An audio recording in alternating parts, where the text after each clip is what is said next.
another tipid tips para sa mga mommies na gusto mag-share ng loot bags sa birthdays na friendly, budget lang.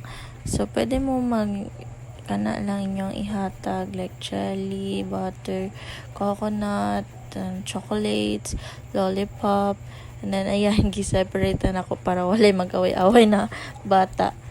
So, ayan, gibalot na ako. Gi-divide lang na ko siya and sa 10 ka bata kay gamay naman ang mga bata na ni Gio.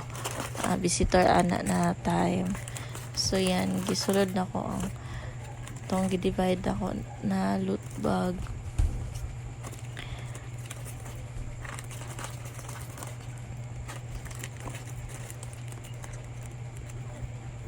Ayan. So, muna na siya.